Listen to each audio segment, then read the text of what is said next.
지방 인구가 줄면서 최근 몇 년 사이 전국에서 40곳에 달하는 버스터미널이 문을 닫았습니다. 주민들의 이동권을 보장하기 위해 정부는 경영난에 빠진 터미널이 다양한 수익시설을 유치할 수 있도록 규제를 완화했는데요.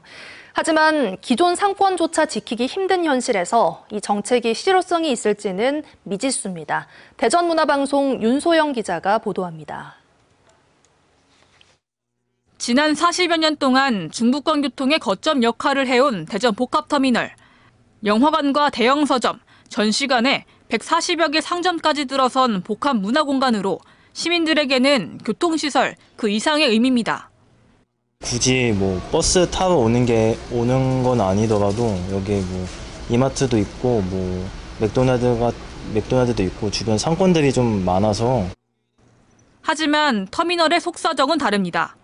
코로나19 이후 승객이 줄어 부산, 경북 등 20개 노선이 사라지면서 전체 수입도 30% 이상 감소했습니다. 정부가 이런 터미널의 경영난을 덜기 위해 올해부터 시설 규제를 완화했습니다. 기존에는 음식점과 카페 등 일부 업종만 입점할 수 있었지만 앞으로는 택배센터와 체육시설, 데이터센터 등 다양한 편익시설을 터미널에 유치할 수 있도록 한 겁니다.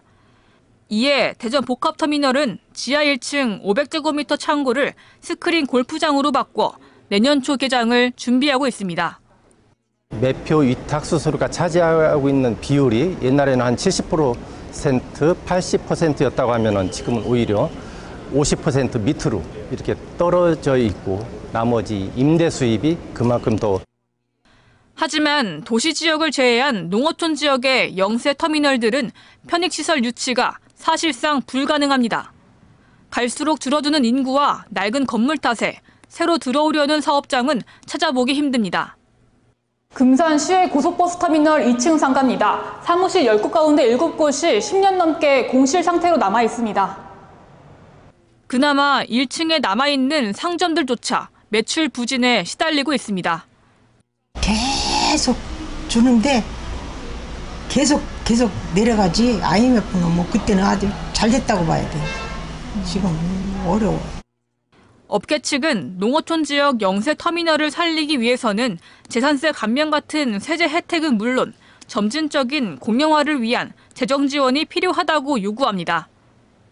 공항, 철도, 항만, 그다음에 물류터미널 같은 경우는 재산세 감면 대상에 포함되어 있는데 여객 터미널만 여기에 빠져 있고요. 터미널에 대해서 국고 지원은 하나도 없습니다.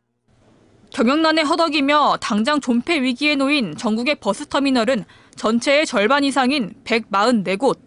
주민들의 이동권과 직결된 만큼 터미널의 위기를 극복할 현실적인 해법을 모색할 때입니다. MBC 뉴스 윤소영입니다. 언제 어디서나 내 손 안의 뉴스. 광주 MBC 뉴스 유튜브 구독으로 함께하세요.